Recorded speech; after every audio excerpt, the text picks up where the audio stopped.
Baik, bismillahirrahmanirrahim. Assalamualaikum warahmatullahi wabarakatuh. Perkenalkan, nama saya Aditya Diawal Fahra dari Program Studi Ekonomi Pembangunan kelas A ISP Universitas Mataram. Pada kesempatan yang berbahagia ini, saya akan menjelaskan mengenai PowerPoint saya tentang kajian ilmiah filsafat terhadap Pancasila. Mulai dari apa itu pengertian filsafat, mengapa perlu diadakan kajian ilmiah filsafat terhadap Pancasila, dan sebagainya. Baik, langsung saja kita mulai dari yang pertama, yaitu apa itu pengertian filsafat.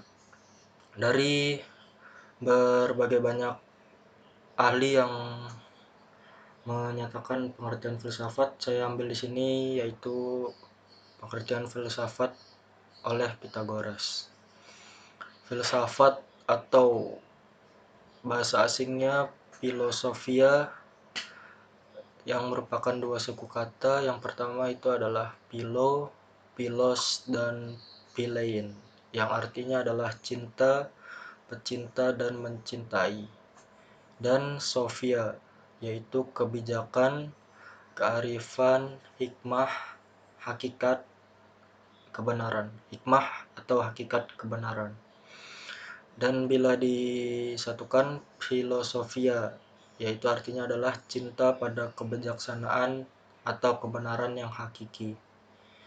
Dalam arti luas, yaitu berfilsafat mempunyai arti berpikir sedalam-sedalamnya terhadap sesuatu secara metodik, sistematik, menyeluruh, dan universal untuk mencari hakikat sesuatu. Di sini kita membahas filsafat Pancasila, yang artinya yaitu berpikir sedalam-dalamnya terhadap Pancasila secara metodik, sistematik, menyeluruh, dan universal untuk mencari hakikat Pancasila itu sendiri. Oke, selanjutnya kita masuk ke slide kedua, yaitu mengapa sih perlu dilakukan kajian ilmiah filsafat terhadap Pancasila. Seperti yang kita ketahui bahwa Pancasila merupakan dasar negara kita, yaitu bangsa Indonesia. Tapi pada kenyataannya banyak yang tidak sepenuhnya melaksanakan nilai-nilai yang terkandung di dalamnya. Jangankan untuk melaksanakan nilai-nilai Pancasila, begitu kan? Saat ini saja banyak di antara kita rakyat Indonesia yang tidak hafal atau tidak tahu apa itu Pancasila. Maka dari itu, dari kenyataan tersebut perlu diadakannya kajian ilmiah terhadap Pancasila. Pancasila sebagai produk filsafat berarti Pancasila mempunyai fungsi dan peranan sebagai pedoman dan pegangan dalam sikap, tingkah laku, dan perbuatan dalam kehidupan sehari-hari, baik dalam bermasyarakat, berbangsa, dan bernegara bagi bangsa Indonesia. Dalam artian yaitu rakyat Indonesia atau bangsa Indonesia dalam berperilaku atau bersikap itu harus berpedoman dan berpegangan kepada Pancasila sebagai dasar negara. Baik, kita masuk ke slide selanjutnya, yaitu ciri berpikir ilmiah filsafat dalam membahas Pancasila. Ada 4 di sini, yaitu berobjek, bermetode, bersistem, dan universal. Mari kita bahas satu-satu di sini. Berobjek. Syarat pertama bagi satu kajian ilmiah yaitu berobjek. Objek dapat dibagi menjadi dua, yaitu objek material dan objek formal. Objek material adalah bahan yang dikaji dalam mencari kebenaran ilmiah. Sedangkan objek formal yaitu cara pandang, pendekatan, atau perspektif atau titik tolak dalam mendekati objek material. Yang kedua yaitu bermetode. Setiap ilmu harus memiliki metode, yaitu perangkat cara atau sistem pendekatan.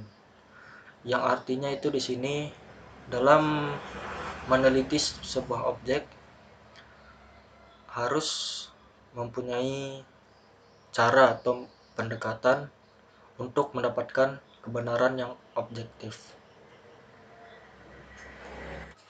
Bersistem. Sila-sila Pancasila tersusun secara logis sehingga membentuk suatu pemikiran yang bersistem. Dalam artinya di sini yaitu Pancasila sebagai dasar negara merupakan satu kesatuan yang utuh dan bulat sehingga bagian-bagiannya saling berhubungan dan berketergantungan antara satu sila dengan sila yang lain. Dan yang keempat yaitu universal, yang artinya bahwa kebenaran bersifat tidak terbatas oleh ruang dan waktu. Baik, sekarang kita masuk ke slide selanjutnya yaitu Pancasila sebagai hasil berpikir filsafat. Mempunyai 4 sifat, yaitu yang pertama adalah koherensi, korespondensi, pragmatis, dan konsensus. Kita bahas yang pertama yaitu adalah koherensi. Koherensi dalam artian di sini yaitu konsisten. Konsisten, logis, dan runtut antara pernyataan yang satu dengan yang lain. Sebagai contoh, dalam Pancasila kita contohkan yaitu Pancasila merupakan dasar negara Republik Indonesia. Oleh sebab itu, segala peraturan perundang-undangan yang berlaku di Indonesia harus bersumber dari Pancasila dan tidak boleh bertentangan dengan nilai-nilai yang ada di dalam Pancasila. Baik, yang kedua yaitu adalah korespondensi. Korespondensi artinya itu adalah kesesuaian antara pernyataan dan kenyataan. Sebagai contoh dalam Pancasila yaitu sila pertama, sila ketuhanan yang Maha Esa. Sesuai dengan pernyataan itu, kenyataan yang ada di lapangan atau ada di Indonesia ini bahwa terdapat berbagai agama atau kepercayaan di dalam masyarakat dalam menyembah sang penciptanya. Itu dia contohnya. Dan yang ketiga yaitu adalah pragmatis. Dalam artinya di sini yaitu adalah pernyataan yang dibuat harus bisa ditindaklanjuti menjadi perbuatan dan membawa manfaat bagi sebagian umat manusia. Contohnya dalam Pancasila yaitu sila persatuan Indonesia. Bisa ditindaklanjuti menjadi suatu kerukunan atau toleransi dan membawa manfaat bagi rakyat Indonesia sebagai pemersatu bangsa di antara keanekaragaman budaya, keanekaragaman agama, dan keanekaragaman ras yang ada di Indonesia. Selanjutnya yaitu adalah konsensus. Konsensus dalam artian di sini adalah kebenaran yang didasarkan pada kesepakatan bersama.